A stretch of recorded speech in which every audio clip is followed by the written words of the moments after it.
never mind. Mine? Okay, there we go. There we go. Are you on? Can you hear me? 2 and 3, right? Welcome back, guys. Mr. P. How you doing? Sound check, sound check. Can everybody hear Mr. P? Can everybody hear me? Hear me. Fishing chips. Wait a minute. There's something wrong. There's something going on. I think you're 3. No, I think I'm 3, yeah. And you're 2. Am I 2? Yeah, 2 and 3 tonight. How you doing, everybody? Fishing champs from all over the world. All right, let's not stop exaggerating. But anyway. So tonight, guys, I got to say a few things before we start. Number 1 being the fish are out there. Do not wait till June. Find a river near you and get in that river and fish. Woohoo! If you are by the Hudson, get in the river and fish. If you got boys and girls, take them fishing with you. This is bait fishing. I know in my parts of the Hudson, we use bloodworms. Bloodworms is what does the jobs for the stripies. All right, so anyway, high-low rig, guys. Let me continue on that. Guys, they're catching them. They're catching them like crazy. I have never, ever seen so many big fish caught so early in the season. Was it that big cold spell we had that whole month of February? That when it finally warmed up caused a little different kind of action going on? Yeah, I think so. Anyway, John Francisconi, if you're out there, what's up, buddy? I know you've been killing them down at the Hudson, doing your thing. Beautiful fish you caught the other day. Thanks for those pictures. Let's all say hello to the lovely wife right now. How you doing, honey? Hi. Hi, doing? everybody. What's going on? Nice to see everybody again. Did everyone miss us since we were away last weekend at the show? Yeah, we were away at the show. I hope you didn't miss us. I mean, I was doing all those interviews and guests were coming on, and I was doing the walk-arounds. That New England show was #1, man. I can't wait to do it next year. Next year we'll get into the Edison one. I couldn't make the show in Edison at all. I had a double at work on Friday, double at work on Saturday, and today we were getting all the gear back up and running here in the studio since we traveled with a lot of this gear. So I had to reconnect everything. And anyway, how you doing? I know, it's all right, work. so today we're going to have a guest on, Finn Hawley. That's on Instagram, Striped Bass Hunter. Hunt. Yeah, Hunt, sorry. I said Hunter. And also you can find them at the same address on YouTube. Excellent videos. I just want him to know that I was watching a few of his videos yesterday, preparing for the show. I got questions for you. You're in trouble, Finn. So we're going to bring Finn on now. Yeah, we'll bring Finn on right now. How you doing there, Mr. Finn? How are you doing? Thanks for having me on. All right, brother. What has been going on? Finn, let me tell you. I want to tell everybody out here. Finn is not the oldest man out there. He's 64 right now. He's doing good. He's in good health. 64 years Oh, old. 64, yeah. But let me tell you something. The knowledge this man has. I spoke to him yesterday. We were supposed to have a 10-minute practice, you know, getting ready for this live stream, making sure that everything is A-okay. And I got to tell you, this guy is very knowledgeable. You get it? This guy is very knowledgeable. Finn, I'm glad to have you on my show. I like calling you Hawley. My wife is telling me, why you call him Hawley? Because I like it. You know, it's like on a football team. Like I told you yesterday, hey, Hawley, let's get in there. Let's go. I'll call you Finn. Yeah, He'll call you Hawley. I'll call you Hawley. Hey. Call me whatever you want. Yeah, so hold on, Let's hold on. do a little reset there. We're gonna do a reset. Stand by. Ladies and gentlemen, this is it. The reset. 1 sec.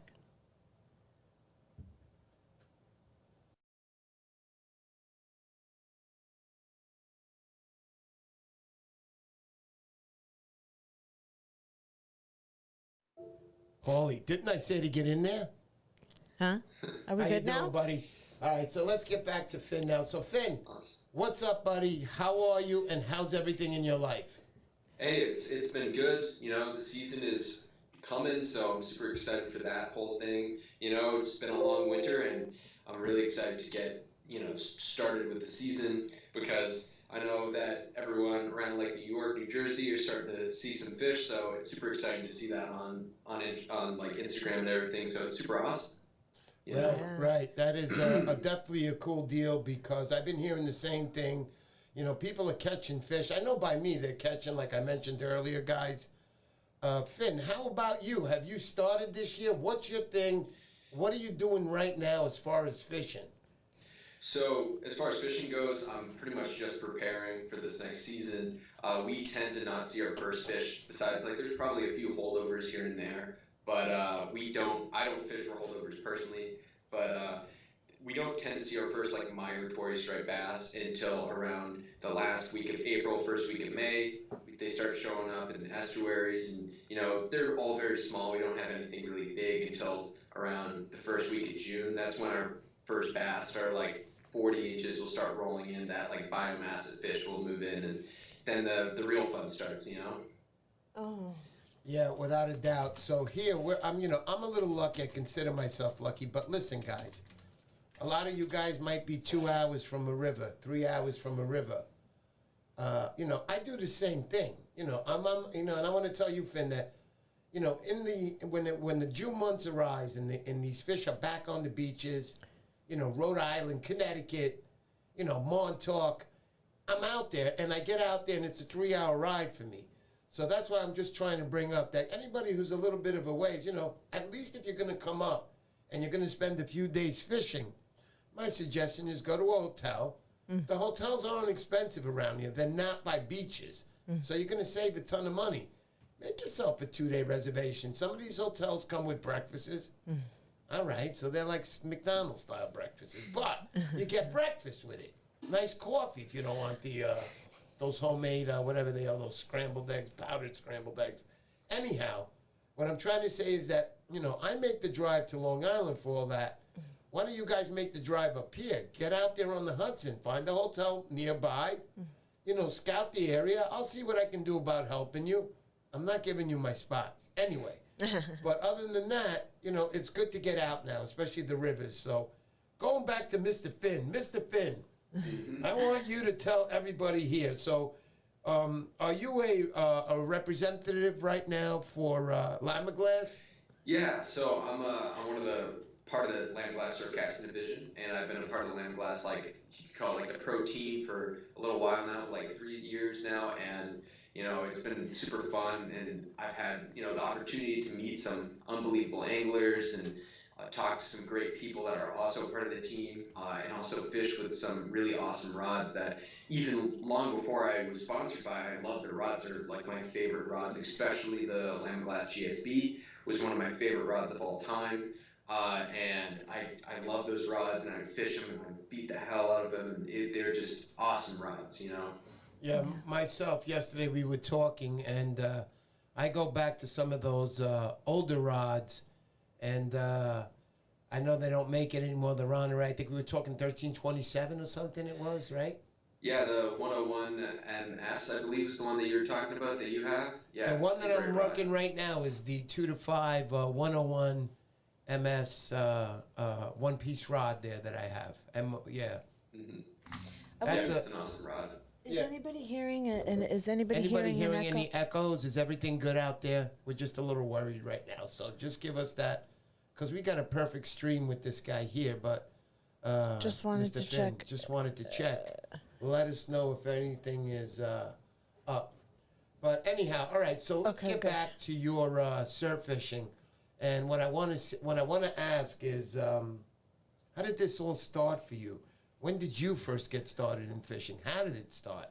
Yeah, so like I grew up very close to the beach, within walking distance of the beach, and I feel like my progression, like a lot of other people, was I started chunking just like the normal sand beaches. I didn't really know what I was doing, but my dad like taught me how to fish, and we knew how to use like what is it called, a fish finder rig, and which is a great bait fishing rig, and we would chunk mackerel just off the middle of the beach. We weren't really looking at any structure or anything like that. We were just chunking, and every once in a while we catch a few schoolies.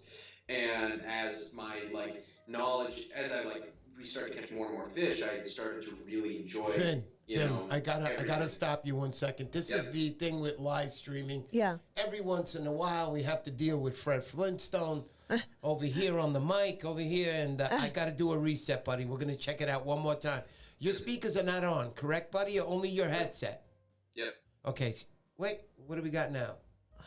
Hold on. Let's do that again. Let's bring him in, honey. Let's give him 1-2 mic check, buddy. Can you hear me? Yep, we're going to have to stand by. Just 1 second. 1 second. Okay.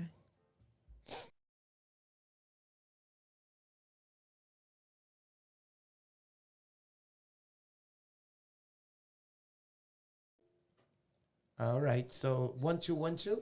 Yeah, can you hear me? Oh, now it's much better. There you Awesome. go. Yeah. I think when we bring it on the live stream, it gets a little It gets a wonky. little wonky. Hey, wonky, how you doing?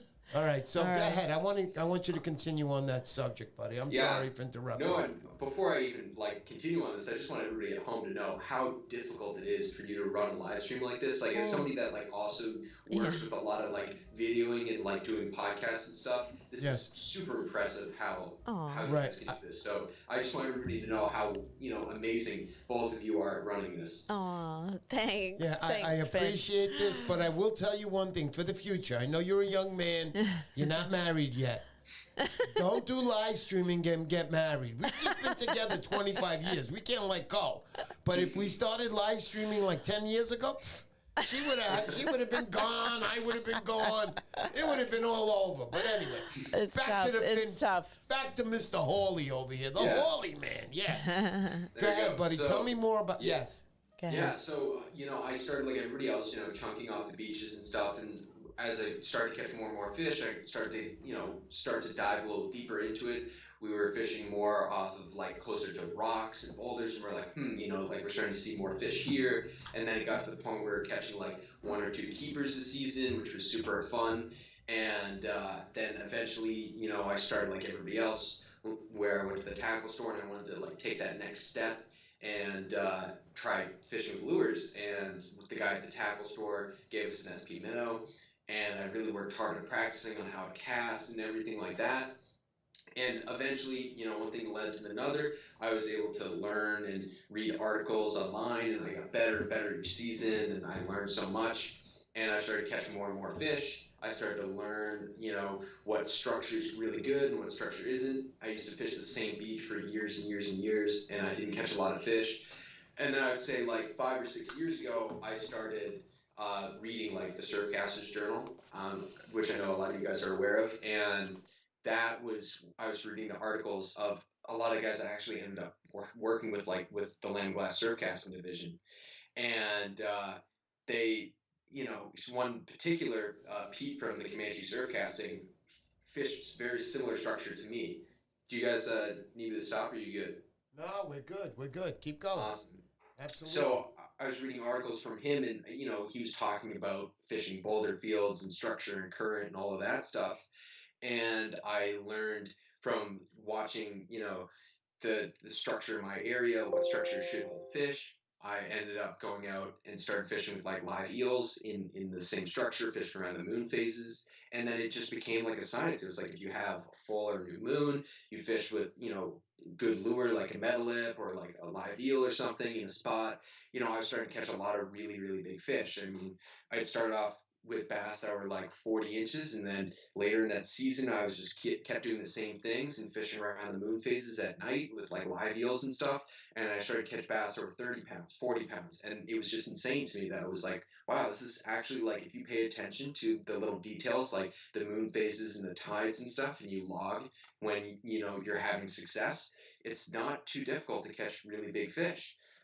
Yeah, so that was really how I got into catching a lot of bigger bass, and kind of my story on how I ended up getting really into it was just reading those articles, diving really deep into it, learning as much as I can from that, and trying to replicate that in my own area. Right on, right on. Totally. I like what you talk about, Finn. I want to know. Okay, so you target the bigger bass, you get the bigger bass. Mm-hmm. What are you getting them on? What's your favorite lure out there? Anybody want to have any questions?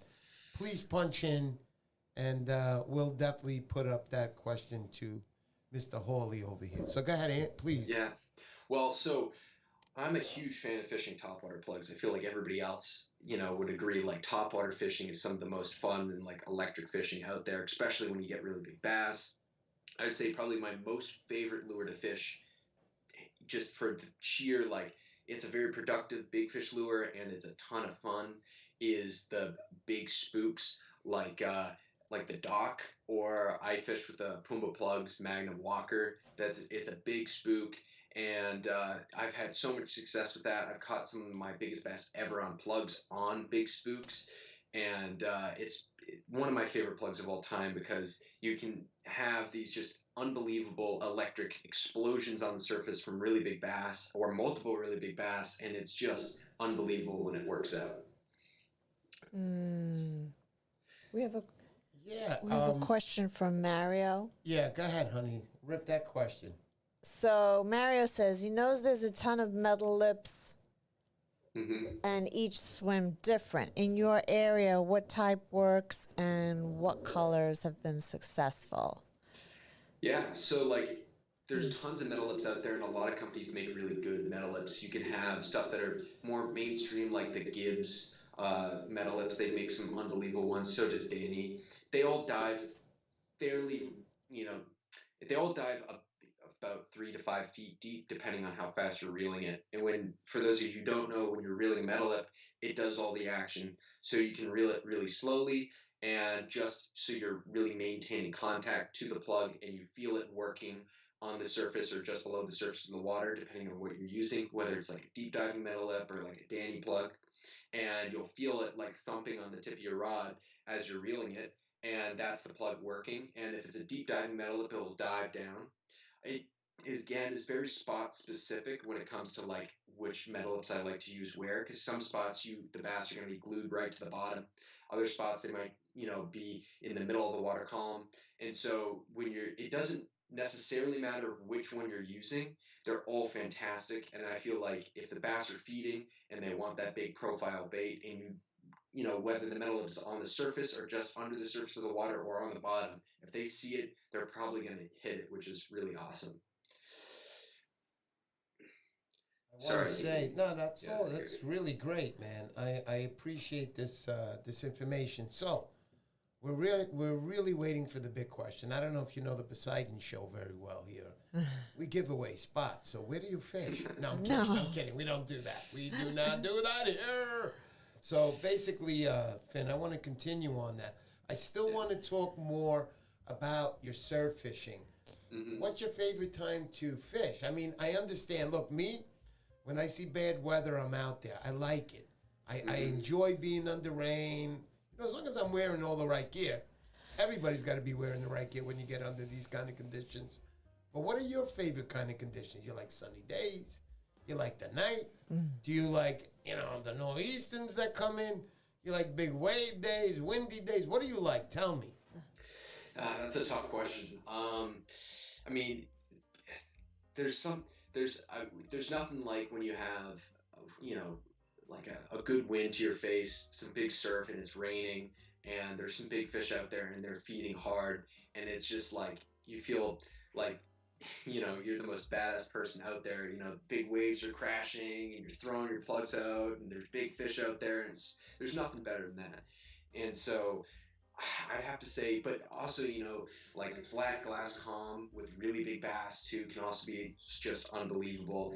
But yeah, I'm with you. I think some bad weather and wind and rain and big surf, there's just nothing like that. That's a fact, Finn, because basically when I go, I love those conditions. I don't just like them because of the weather.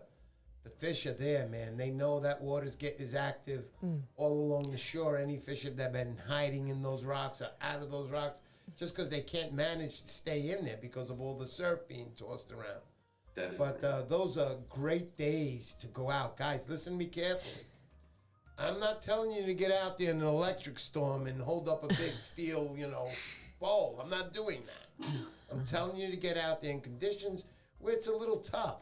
And I'm not talking about getting out there in conditions you can get hurt. It's a little tough. Give it a shot. You're going to like it, especially if you're scoring a fish. You are going to love that. I love getting out there in tough days. Even, lightning and thing can be tough. You got to be very careful. You don't want to be out there when there's lightning, but a good windy day, wind in your face, surf in your face. The striped bass always, they sit by, remember guys, striped bass is not a super speedy fish. So they like hanging in currents. They got those big tails. those big tails are torque. Torque. They can just sit there hours and just do the same thing and just hang out in the same spot and wait for those fish to come into their face. But they like to swim with the current, not against it. It's when you catch them and you're bringing them in against the current, that's when it's tough. But they like to go with the current. Can you tell me anything else? I know you can sit here all night and tell me things, but I want you to tell me more about the striped bass fishing. Some things that maybe can give us a little tip on how to get them better. Definitely. So, like for me, I look at a lot of things like wave sweep on Cape Ann. So we fish a lot of very rocky, bouldery reef areas where it might be you might have like rocks that are poking out of the water, but between you and the land, it might be 8, 10 feet deep. So what will happen is generally you'll have like these rocks or rocky reefs that are either just under the surface or poking just out of the surface of the water, and it'll be deep on one side and deep on the other. The waves will come in and they'll crash on one side of it or over the top of the reef, and they'll get sucked out around the backside of it. So what will happen is a lot of those times you'll see where right where the whitewater crashes is often a good spot because they'll be right below that waiting for those bait fish that get pushed out of the rocks. But they also might be a little bit further to the right where the water's a little calmer, where the waves are crashing and getting sucked out. And that's essentially like a big rip current. So that current is just going to get sucked out, and those bass know that if they sit in there, the weaker bait fish are going to get funneled right in front of them. So a lot of the time, what you'll do is you'll look for those big waves where they're crashing, but then also if you cast off to like the side of the current, or where the whitewater is, off just to the side of that, there might be a deeper hole where those bass will be hanging out. And I know that I have a few very productive spots where that's the case, where you have those reefs and the waves are crashing on one side of it. The current is ripping through the back end and getting dumped out on the other side of the rock. And that is just unbelievable structure for those bass and a great ambush point for them. And that's like, as far as like stormy water fishing goes, that's one of my favorite areas to fish. You know what? I have to tell you that, yes, you're right, because you never know. Now, I'm not going to use your exact description, but you never know where the striped bass could be. You can be fishing in the spot, and you're fishing, and you're tossing it out 50 yards to the right. And all of a sudden, not all of a sudden, but there's a ditch that's been created that you don't know about to your left. You got to try different spots, guys. When you're in your spot, give it a little bit of a range and try spots, because sometimes you might not see that sandbar. You don't know that if you're tossing it out a little bit to your right, you'll probably hit them. A little bit to your left, they're not there because they're waiting behind the sandbar for things to drop on down. That's what I'm trying to say, is that, they're very elusive fish. These fish are constantly moving around. Sure, there's areas you can consistently go to and you'll get your hometown fish that doesn't leave. Yes, but I'm talking about really going out there hunting, which I know, Finn, that you do about hunting. What is your idea? When you go out there, are you just going by what you're hearing on the internet? What are you doing? What are you saying? And saying, hey, wow, how are you hunting these fish? Yeah, so the more in depth I got throughout the seasons, the more I've learned about where the bass are, different times of year, when the wind directions are blowing in certain areas, where the bass will be. So fortunately enough, so I fish on Cape Ann. For those of you who don't know, that's in Massachusetts, north of Boston. It's a little rocky outcropping, and we have some sand beaches. We have rocky cliffs, boulder fields. We have all sorts of different structure. Pretty much all the structure, estuaries, rivers, everything that you can imagine, we have it. And during different times of the year, there's going to be bass in different spots. So in the early spring, we'll have bass that are in those rivers and estuaries where the water's warmer. Those start to dump out onto the beaches around June, and they'll also be off the rocks around June. And that can be fantastic fishing. So a lot of what I do is I look at like the average water temperatures during the fall or in winter and whatever to like learn where I should be fishing during different times of the year, so that when I look at the water temperatures during the actual season, I can see like, okay, if the water is 60, 5 degrees off the rocks, it might be a little bit cool. Where if the water is 68, 70 degrees off the sand beaches or in the estuaries, that might be a better area for me to look, because big bass, have the best time for them to digest and grow when the water is between like 65 to 70 degrees. So that's like a big thing that you can like use to position yourself in a spot where there's probably going to be more big bass. What you can do is use like the NOAA buoys. Will oftentimes give you a rough estimate of what the water temperature is. But you can get driven crazy by this because one cove over, depending on the wind direction, could be 10 degrees different. So you got to be, you got to obviously just take everything with a grain of salt when it comes to like, okay, these are the water temperatures, you need to be looking for, because that's not always the case. But it definitely is going to give you a better understanding of like where you want to be at what time of the year. So in the spring, when the water is a little bit cooler off the rocks, I'll probably be in the estuaries or in the rivers and on the beaches, and that will be a great spot to start my season. And then I'll start moving on to the rocks into the summertime, which is deeper, cooler water, which a lot of the bass will start staging up there, and I'll fish that pretty much through fall. And yeah, I mean, that's kind of how I go about like targeting different fish, and it gets more and more complicated the deeper you get into it, and you'll learn like, well, there's beaches where the water is 78 80 degrees dumping out of this estuary, but there's big fish here. Why is that? And it might be because there's like a bait migration at that time or something crazy that, even though the water is just unbelievably warm, there's really big fish there. So there's always, things that are going to like break the rule. So if I'm saying like you need to look at these water temperatures, I just want to also make sure everybody understands like don't like strictly go by that, because you might miss out on things where like is productive in your area. Some questions coming in. We have some questions. James Ferguson wanted to ask, what's the heaviest weight, Finn, that you'll throw off rocks? And also, how long did it take you to get used to a bailless reel? Yeah, so I, as far as like the heaviest weight I'll throw off rocks, honestly, is probably 2 ounces. I can fish the bottom and even some of the biggest surf with a 2-ounce bucktail or like an algae whippet fish, something like that. Does great. I don't really go much heavier than that. I feel like I don't really have much need for that, because to me, like if I'm just drifting my bucktail through the surf, that's all I need, and I can maintain tension with it. I'll feel it dropping in the current, and then hit the bottom, and I can pop it up and sweep it through the boulder fields and stuff. So that's probably the heaviest like lure I'll use. But there's some Danny plugs that might be like 3 ounces that you're throwing. So and eels, I guess, can also be really heavy. If you have a really big eel, it might be like 5 ounces, 6 ounces. So I tend to not throw things that heavy, but every once in a while it goes there. So I'd say somewhere between 3 to 4 ounces is probably the heaviest that I'll use.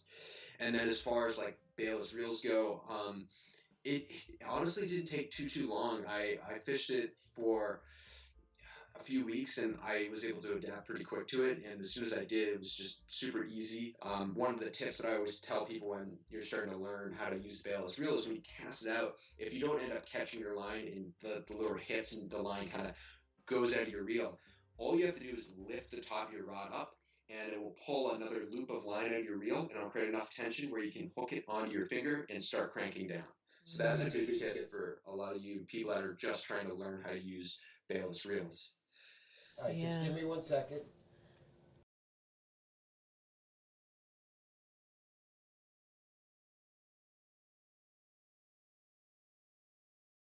All right, we're back. Checking.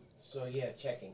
So I know Bruce Bay was acting. He says in some of Finn's videos, fishes some gnarly areas. Kids definitely got some cojones. Yeah.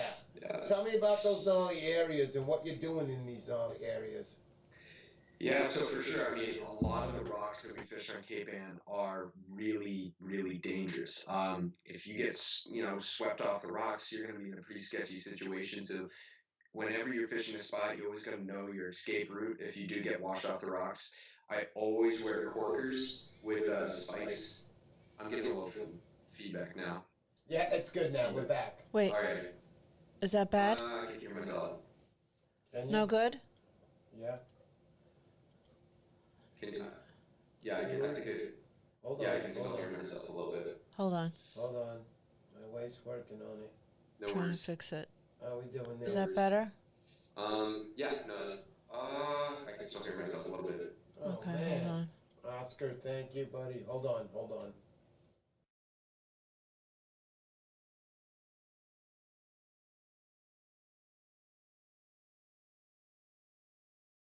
So let's see what happens. How you doing, buddy? Good. Can you hear me? All right, we're good now. I can still hear myself. Wow. I don't know what it is.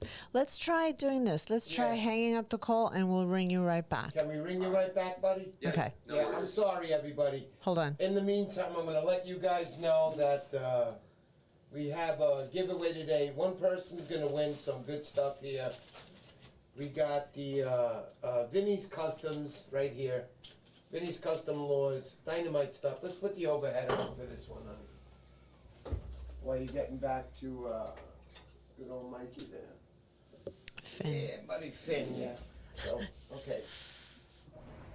So we got the overhead. Let me release this up here real close. Alright, so we got Vinny's Custom Laws today. It's a 2.3, it's a metal lip. Vinny makes some pretty nice stuff. It's dressed up as a beautiful swim bait here. I mean a metal lip, mackerel style over here. It's called the Starbreaker X. I love these. Vinny makes some really quality stuff. It's got a single hook in the back, treble hook in the front. 2.3 ounce. Also, we're going to add in Zinger baits. Guys, if you know anything about Zinger baits, look at these purple babies over here with these beautiful, beautiful little tails there that waggle in the water. And you guys know what I'm talking about. Those paddle tails can do the trick on any fish. Also, I'm going to add in some beautiful Zinger baits, the excited tails here. These are Bombays. Look at these beauties. Little purple touch in there, looking like a grayish type color. I mean, this is good stuff. If you're going to fish in the rivers, my suggestion is easy. If you're going to fish in the ocean, it's all good. I like Vinny's Customs. Metal it. All right, so that's the guy who's going to win that at the end of the show. That's what we're going here, right here. Hey, how you doing? All right, let's get back to Finn right now. Finn, Let's see. how you doing, buddy? Okay, Good. let's get him along. How you doing? Still Everything? feedback, but I can keep going if, you know. It should be a little better now. Go ahead, give it a shot. I see. Yeah, I can't hear myself now. We should be good. I can't hear you either, but I think It's it's all okay. good. Go ahead, go ahead. Awesome. All right, so I guess we were talking about the sketchy areas. Yeah, so like I make sure that when I'm fishing on those sketchy areas, which are these rocky cliffs, and there's huge waves too, and I always wear corkers. I'm wearing a Stormer surf top jacket too, which will act as a pretty good flotation device. And I also sometimes will have a backpack that's like waterproof on as well, which does float.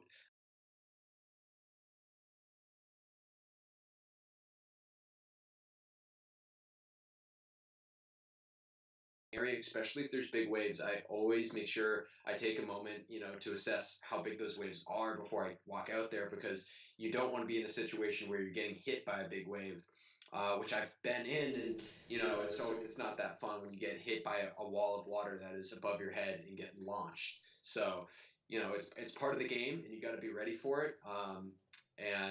Yeah, I'm fortunate enough to fish a lot of areas that there are good escape routes. So if I do get washed off, I won't get into that rip current or anything. And yeah, again, like everybody needs to be super careful. Don't wear waders when you're fishing off the rocks, because if they fill up, you're screwed. And I wear a wetsuit a lot of the time as well. So that also is very buoyant.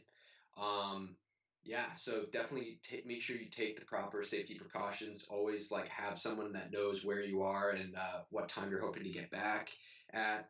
Even though, yeah, if it's a good bite, just make sure they know that like you're gonna stay out a little longer and stuff. It's important that somebody knows where you are and how long you're fishing for, so you don't get in a bad situation. Gotcha. Okay, I got There were that. some comments coming on about the St. Croix rod. Some comments were saying, let's see, new St. Croix Siege rods. siege are rods. Awesome. I personally let's haven't see. used those, but Yep. Synchronized with great rods. All right, so I gotta ask this. Bruce is asking, ask Finn if he can speak about the new rod being released in the fall. That's the question from Bruce. New rod maybe was the fall. New lamp glass rod. Okay, hold on 1 second. I'm gonna reset again. I'm sorry, Finn. Yeah, no worries. The llama.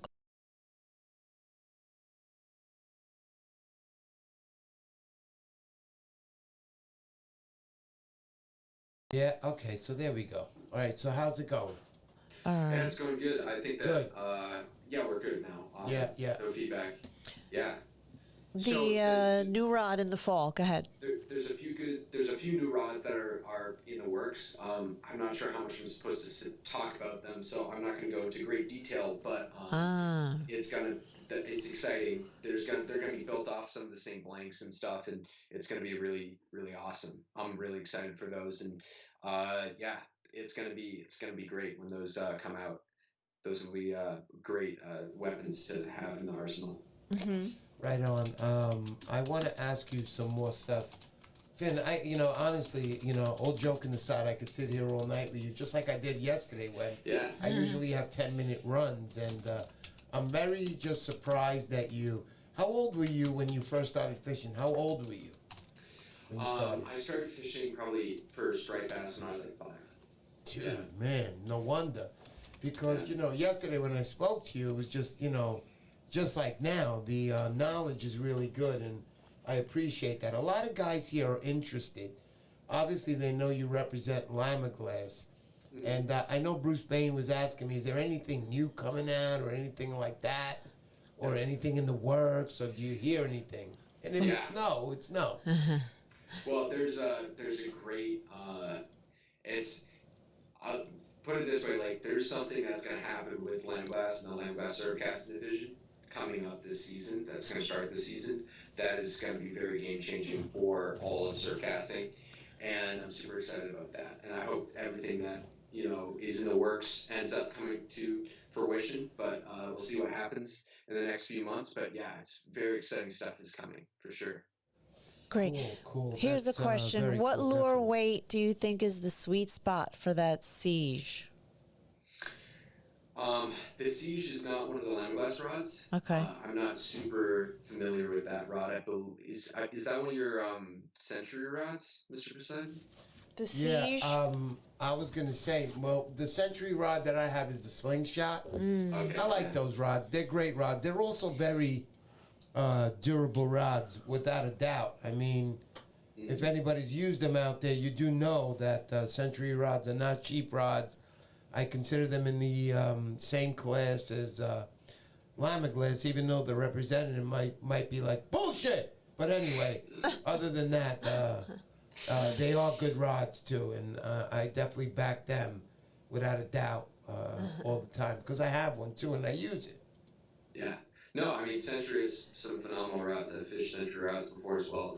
They're great rods as well. Yeah, without a doubt. So I want to continue on. So, all right, so you've been fishing for a few years. You like the surf fishing deal. Again, I want to ask, as far as setups when you go out, what do you think like a beginner should go out there? What should he be, starting out with? And guys, like you mentioned to me yesterday, and I want to mention it again, about, the big rods. Doesn't because you're going surf fishing doesn't mean that, you need a 90-foot, long rod. So talk to me a little bit about the feet of rods. Definitely. So as far as like us on Cape Ann, I would say the majority of the guys that fish on Cape Ann fish rods that are between like 9 and 10 feet. And that the reason for that being, there's a good, I guess, idea behind the fact that like when you're fishing with a 9-foot rod, even if somebody's fishing with you with an 11-foot rod, they're only going to cast maybe 6 feet further than you with an 11-foot rod. And a 9-foot rod, and I know some of the even the rods that are on the that are really nice high-end rods, but just on the lower price end of things, like the Carbon Surfs, which is one of my favorite go-tos. I fish with a 9-foot medium Carbon Surf, which I would highly suggest as a beginner setup It's just around $200 rod, and I would pair that with maybe like one of the Penn Battles. It's a great rod for like a beginner. I've caught some unbelievably big bass on that rod in particular, and having something around like a 3 or 4 thousand size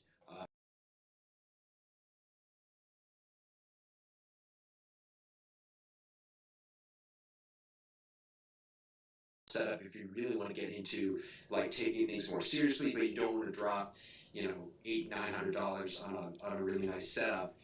You could spend something. I mean, there are setups that are way more expensive than that. There's reels, that are super expensive that are like $800-900 reels that you can fish with.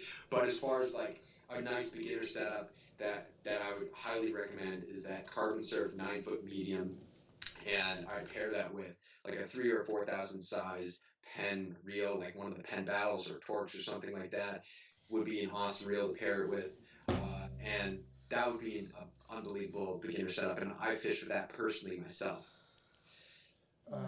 Yeah. All right. So everything is pretty cool right now, as far as my sound and everything. I love these good tips that my subscribers are getting from you. This is really good knowledge. Now, can I ask, what's your favorite areas as far as now? I don't want to know your spots. Are you a Long Island guy? Are you a Massachusetts guy, which I'm pretty much knowing that you are? Do you fish like the canal a lot?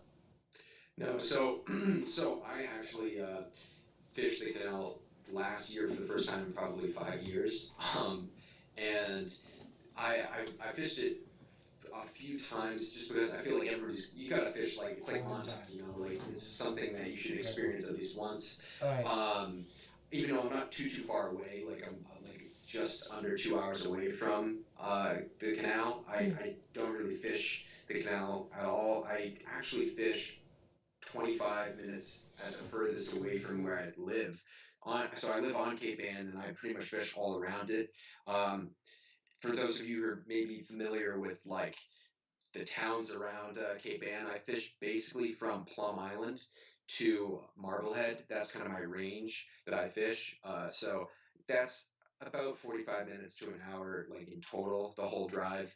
And there's just all sorts of structure from where I'm at in the middle to like Plum Island and Marblehead. We have everything that you could imagine, as I was saying, and that's what makes where I live so special. So I don't feel like the need to have to travel too much. In the spring, I tend to go maybe I'll go to like Rhode Island, or maybe Connecticut to take a trip to get some schoolies in the spring. But other than that, I don't really travel that far. Yeah. Right. So basically, continuing on that, I like I have to travel. In order to get to the beaches, I got to get out there. I got to travel hours.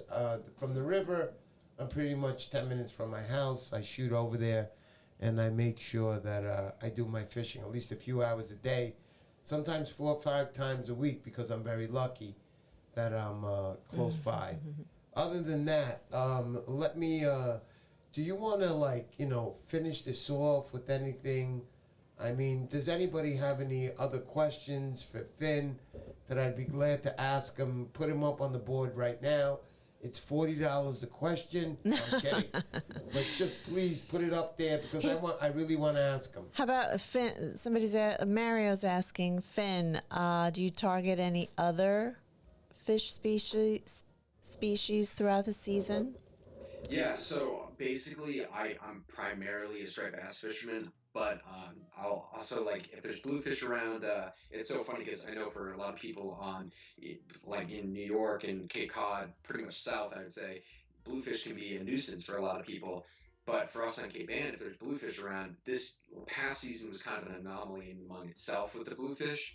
But the bluefish were just unbelievable. And for us on Cape Ann, it's kind of like a special treat to catch bluefish. It's almost like as rare as catching like a really nice bass from shore. So if there's bluefish around, everybody goes crazy. So I would say probably the only other thing that I somewhat target a little bit would be bluefish. But yeah, other than that, I don't really fish for anything like tautog or something like that. Yeah, no. I got surf casting Chris. He's asking me, what wetsuit do you use? So I don't know the exact like specifics of the wetsuit, but I wear like an O'Neill wetsuit. It's just one of the full body wetsuits. I don't know. There's different millimeters of thicknesses that they are and whatever. I don't know off the top of my head, unfortunately, exactly which one I use. But it is like a summer wetsuit, so it's not super super thick. And yeah, it's awesome. That's pretty awesome. I just want to let everybody know before I lose everybody. But please hit that like button. It helps us out in the algorithm to get out there to other surf fishermen that can actually see this video and join my channel eventually. Hopefully, it helps us out a lot. You know, guys, that I've spent a lot of money, and I try to give you guys the best production I can do. I'll be making more surf fishing videos very soon. Yeah. But that's enough about me. Hit that like button. Help me out. That'd be real nice if you could do that. Thank you so much. Go ahead, Rose. And Doug asking also, do you guide? Tell us about your guiding. Yeah, that's right. The guiding. Yeah. So I've been guiding now for like a little over 3 years now. It's been an awesome experience. I've been guiding. I do adult trips where I've been guiding. That's been a blast. I do kids fishing camps as well. But this season's one of the first seasons where, with like what I've been doing with surf fishing and everything, I've gotten really really busy this spring. So I haven't really had a chance to get like my dates organized until I have some other things scheduled in. But I'm hoping to do a few dates this summer. And it's been an absolute blast to kind of just share, experiences with people and take them out and fish some awesome waters. And it's so much fun to do. And I honestly learn as much from them as they do from me. And it's such a blast. No doubt about it. Finn, anybody else, if you got any last minute questions, please ask them now. Carl is asking lure color. Yeah, lure color. So as far as lure color goes, I'm a big fan of yellow over white kind of all the time. That's kind of my go-to favorite for no particular reason other than maybe it kind of looks like a adult bunker or something like that. So, but as far as like colors go day and night, I'll use yellow over white at night during full moons primarily. I will also use them during new moons, but new moons I use darker colors like black and purple, black and red, purple and reds. That type of stuff is totally awesome. Yeah. People are also asking, do you do any shark fishing? No, I haven't personally done any shark fishing. We don't have a ton of sharks around where I'm at, although when the sharks that we do have are enormous. I've seen a few great whites before off the rocks, and that's always crazy. And yeah, it's a little scary swimming at night, but there's not a ton. It's not like Cape Cod or anything like the South Shore. But yeah, it's like there's some sharks around. We have the sand tiger shark and like brown shark that's around, but it's nothing like Cape Cod and South. Yeah. Cool. All right, so it's cool. I mean, I know all of us that target striped bass, which I do with live bait also, and bunker chunk and squid. I use it all. For the first 30 years of my life, that's what I did. I chunked all the time. And, I gotta say, I've caught, 75 stingrays, 100 sharks, 8 foot being the biggest. That was a huge shark. Took me a while to bring it in. I knew it was a shark, but I just loved the fight. I didn't get into lure fishing now. It's going on my 14th year right now. I should have started it young. I watch some of these young guys hopping rocks to rocks like angels on a cloud. And I'm like, oh man, can I make that next 2-inch rock? How am I going to get off it? But hey, listen, we're all surf fishermen out there. We all try our hardest. Don't ever try anything death-defying. As far as your guiding, if people wanted to get in touch with you, how would they do that? Yeah, so you could DM me on Instagram is probably the best way, @StripedBassHunt. That's basically the best way to get in touch with me. I'll try to, as I've been saying to everybody that has gotten in touch with me recently, I'm still figuring out my schedule, and I apologize. It's getting close to the season, but I'm still figuring out my schedule at the moment. But I will release dates on my Instagram for everybody to know, the dates that I have available for this upcoming season. That's probably the best way you can get in touch with me for sure. Very cool. Cool. That's good. Also asking, what's your favorite plug maker? So I actually am a pro staff member for Pumbaa Plugs, and he's an awesome guy, Joe Dion, and he makes some great plugs that are all made with like repurposed wood and stuff to be as eco-friendly as possible. That's their whole mission statement, and they do a great job of making big spooks, metal lips, glide baits, everything that you could imagine, needlefish. They make them all, and I've caught some of my biggest bass ever on his plugs. And so I really, really love his plugs, and I've been working with him now for 4 or 5 years, and it's been awesome. Yeah.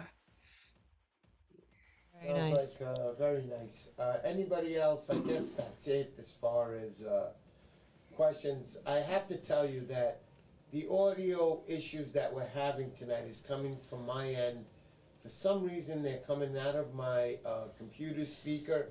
We cannot get it to stop. The only way I'm doing it is once he starts to speak, I shoot down my mics, and then we're getting crystal clear sound coming from my man, Hey, Hawley. Get in there!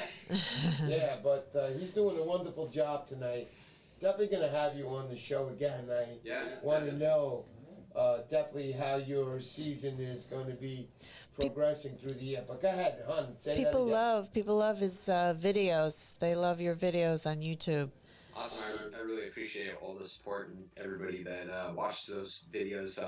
It's so much fun to kind of share the experience with you guys through those videos. Yeah.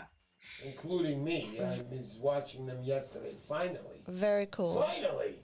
But yeah, you got some good, as far as, I was watching yesterday the video you had on poppers and how you can use them and the different people have to understand there's not one way to use a lure. You have to look at all your kind of conditions. You can go out there with a 3/4 inch bucktail, throw it out there, but now you're in a jetty and inlet or whatever. It's not the same thing. So you have to, add all your variables together, winds, tides, waves, everything has to be taken into consideration when you're using any type of plug, which he sort of explained in that video. I don't want to say sort of, which you explained in that video, which was totally awesome. But go ahead, hon. Anything else? I see my wife getting ready to blow up again on me. No. She's ready to throw me off the roof today. No. Bruce wishing you, saying thanks and wishing you all the best for the future and for the future of our fishery. Definitely. 100%. Yeah, the future of our fishery is definitely important. You want to tell people about that or talk about it a little bit before we go?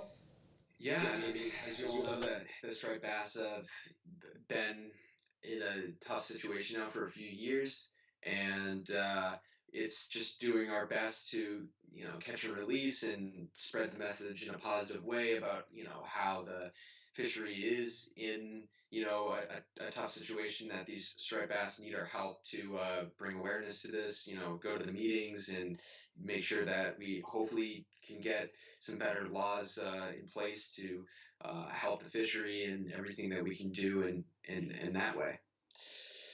Pretty, definitely pretty cool. As far as me, the way I look to help it most is, without a doubt, definitely just catch and release, man. Yeah. Guys, please catch and release. It's so important. NFL Chaos, I have to say hello with Jeremy. What's up, buddy? How are you? I know I was on your channel yesterday, so I have to say hello to him. Yeah. So basically getting back to our fishing gig, which is what we love to talk about here.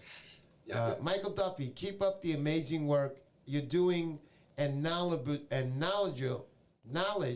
You provide. Yeah, you provide.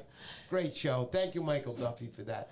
As long as I keep having guys like, Hawley on my show. Come on. Hawley's the man. I mean, 1 minute, yesterday it was tough because, the guy had a couple of dates. He blew them all off to be on the show, on the little practice skit we had going. Saturday night, the guy's a young man. All right. So, thank you, Finn, for being on the show. Do you want to finish up with anything else? Anything you want to say? This will Here's a question. Here's a question from James. Finn, what are your plans after graduation? Yeah, so it's pretty awesome to be able to pursue this full time after I graduate high school this spring. So I'll be able to be fishing and creating content for all of you for a while and guiding and doing all of my usual stuff. And I'll just crank it up to another level because I won't be doing it like part-time. I'll actually be doing it full-time now. And I'm super excited for the future. And I have some really awesome things to come, hopefully. And there's things in the works, which will be super, super awesome. And I'm just so excited that I've been able to do this and so fortunate that I can share this experience with everybody else through Instagram and through YouTube. So that's basically it. I'll be doing my thing and just cranking it up to another level. Well, I definitely want to say, I just want to say thank you so much to you. Also, I want to put out a big shout out, Cape Cod Canal Fishing. Thank you so much. You don't know how difficult this has been for us. Guys, please don't think because I'm on YouTube I'm a millionaire. I'm so far from it. All I keep doing is dumping money into my studio. And as you can see, we had the new, what is that called up there, honey? That LED scrolling light? Yeah, she hates me for that. But we got it in the mail. She's like, what is this? I'm like, don't worry, it's the best. But we got the LED scroll light. We got that for the actual shows that we do, like the New England show. But yeah, I love my surf fishing, guys. Please watch my channel. I'm about surf fishing videos, mainly striped bass. I talk about products that I like, and we live stream every Sunday, 7 p.m. live, as you can see right now. Always a guest. And always with our sound glitches. Always without. Thank you, honey. Thank you. I hate you so much, but thank you so much. No, I'm kidding. I don't hate my wife. I love my wife. Put her back on for a minute. How you doing, honey? Hanging in there. Hanging in there, baby. What's up? So we're going to be doing a little giveaway before Mr. Finley goes. Mr. Finley? Awesome. We're going to do some giveaways. Yeah. Now you gave him a new name. Yeah, Mr. Finley. Holy, get in there! Second string quarterback, but he's good. I'm telling you, he could be a starter. Vinny's Customs 2.3. It's called the Starbreaker X. It's a metal lip. It's dressed up like a mackerel. This is a nice freaking plug, man. And Vinny always goes the little extra. He used a little bucktail on the end, and it has an eye on it. All his, it just goes to show you the quality that you're getting. It's a great lures. I know Kevin Maltoso's a big user of his too. Vinny's Customs, check him out. And I'm going to say a lot of good things about Zinger baits. I fish the rivers in the wintertime, and these are my go-to products. You got the paddle tail purples over here. These are beautiful, beautiful lures, man. I caught one of my biggest fish on these right here. Right here.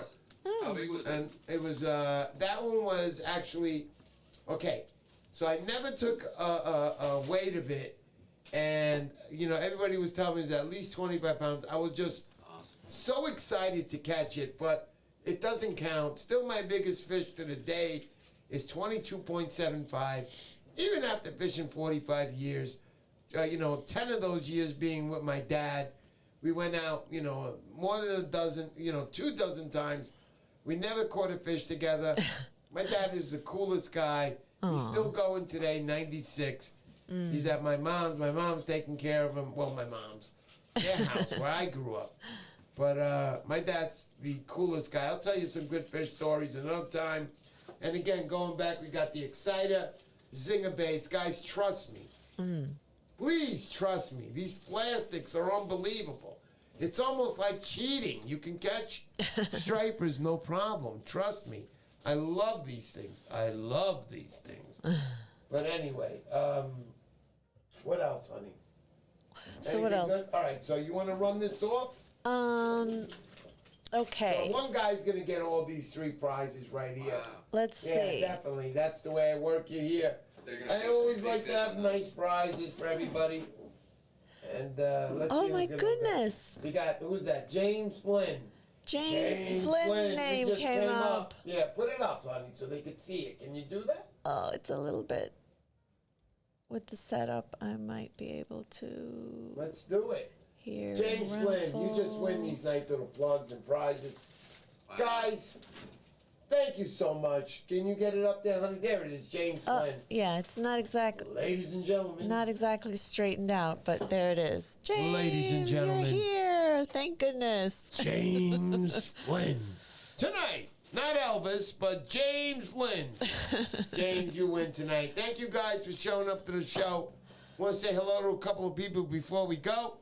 Gus Lombardo, Mike Patrick. What's up, buddy? Mike Parrick, D. Barr. Doug Barr, Brian Waterman. Go ahead, honey. Keep going. Edwin Rivera. You got to get in, Weekend Edwin. Warrior, Got to get to the house here. The VR 200 is waiting for you. Prior Alan winner of the Van Waters. Storm. Yeah, buddy.